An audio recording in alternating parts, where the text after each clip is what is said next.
Representative Jasmine Crockett from Texas. Thank you so much, Madam Ranker, and thank you so much to our witnesses for being here today.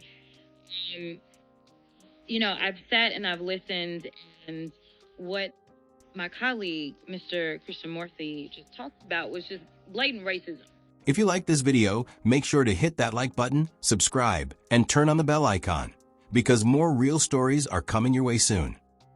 Like, I'm going to just call a thing a thing. Like, this administration is racist. That he has always been a racist, and that is what we are enduring in this country. Let me give you some facts behind this racism. And they get mad when I say the things that I say, but I will not stop speaking the truth. Number one, I said that what we were experiencing in this country felt like what I would imagine slave patrols to look like. Frankly, anybody that knows anything about slave patrols, this is exactly what it was like. We're talking about lawless people that are going around with no warrants or anything, and it's all about rounding people up and disappearing them. That is what's currently taking place.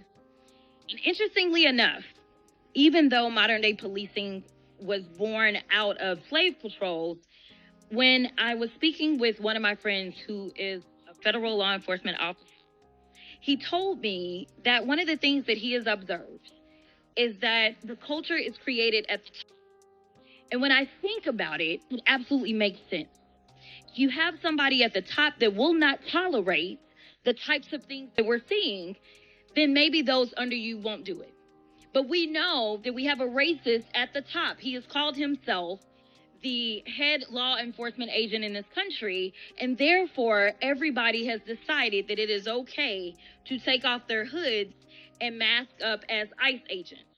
Now, we've talked about how they have hidden themselves, but again, it reminds me of the Klan. That is why I proposed the Clear ID Act, to make them identify themselves, because it is dangerous for law enforcement as well as individuals, because you don't know, especially with ICE going around and doing the things that thugs do. They're busting out windows, they're breaking into homes, they're breaking people's arms. This doesn't sound like... At first, everything seems perfectly normal. Calm faces, polite conversations, and those practiced political smiles that hide more than they reveal. But beneath that quiet surface, something is building, something no one wants to admit. And when the truth finally hits, it comes crashing down like a storm, shaking every word and every promise that came before it. What's about to unfold, no one could have prepared you for. Mayor that has decided that he will not back down, he will not bend to this administration, and instead he will stand up for the people. You have a man of valor that is going up against a villain, and I think that we have to make sure, especially while we're in his city, that we recognize his leadership, because it is invaluable. Now, some people think that this is all about Chicago, but I want people to understand that this cancer is infecting us everywhere, and if you don't think that it can come to your city, well, I've got news for you. You see, we've been talking about the cruel and unusual punishment that is in violation of the 8th Amendment that is being handed out. And honestly, it's a spit in the face of every American that we have an actual convicted felon that feels aggrieved to the extent that he feels like he's owed hundreds of millions of dollars when people are literally dying under our watch. Recently, I just sent a letter, it looks like on October 22nd, to Kristi Noem. And one of the things that I laid out is that we have seen the most detainee deaths in ICE custody in a single year in decades, with 20 deaths in the last 9 months compared to 24 deaths in the prior 4 years. Now, this week, we learned that an individual who went to the Dallas ICE field office for a routine visit, meaning that they were doing things the quote-unquote right way, they were detained. They knew that this individual had diabetes and required insulin every 2 hours.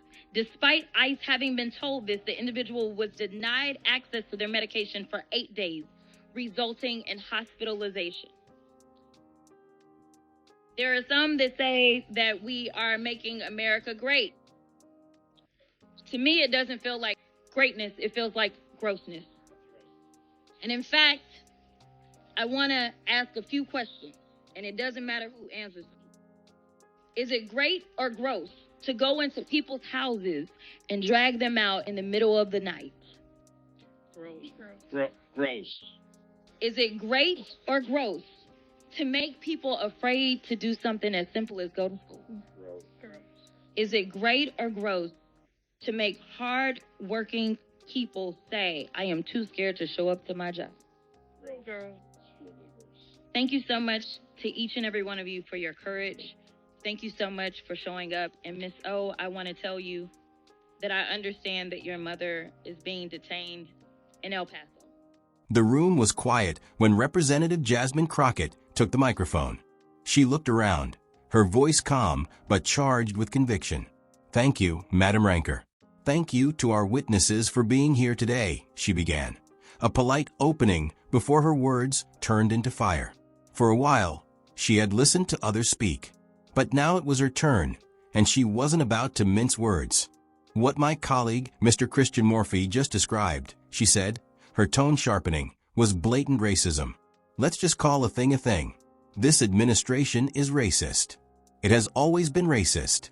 And that's exactly what we're enduring right now in this country. There was a pause, a heartbeat, before she continued, her words rolling out with a force of truth she refused to water down. She reminded everyone of her earlier statements, the ones that had drawn criticism. I said that what we're seeing today feels like what I imagined slave patrols must have looked like. And frankly, for anyone who knows history, that's exactly what it is. Her voice rose slightly, filled with both grief and outrage. We're talking about lawless people, no warrants, no accountability, rounding up and disappearing human beings. That's what's happening right now in America. Crockett drew a line from history to the present, from the roots of slave patrols to the culture of modern policing. A federal law enforcement friend, she said, had told her that culture starts at the top. And when I think about it, he's absolutely right, she continued. If you have someone at the top who won't tolerate injustice, then maybe those under them won't act unjustly. But when you have a racist at the top, and he calls himself the nation's head law enforcement officer, well, then everyone under him feels free to take off their hoods and hide behind ICE badges. She leaned forward, her words cutting through the silence. They call themselves agents, but what we're seeing looks a lot more like the Klan to me. That's why, she explained, she had introduced the Clear ID Act, a simple, urgent idea to require officers to identify themselves. Because it's dangerous for civilians and for law enforcement when people don't know who's storming their homes. ICE is out here busting windows, breaking into houses, snapping people's arms. That's not law enforcement, that's thuggery. Then, her tone shifted. She smiled faintly as she turned her attention to the city they were in.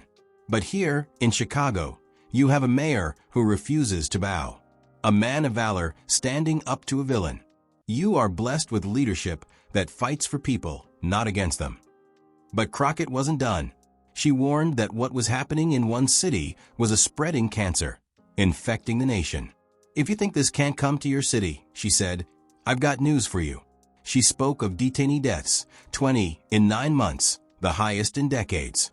She told the story of a diabetic man who visited ICE for a routine check-in, who did everything the right way, and was detained.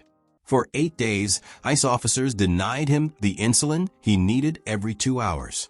He nearly died. And yet, she said bitterly, some still say they're making America great. But to me, it doesn't feel like greatness. It feels like grossness. Her next moment was pure theater, powerful, raw, human. She turned to the witnesses.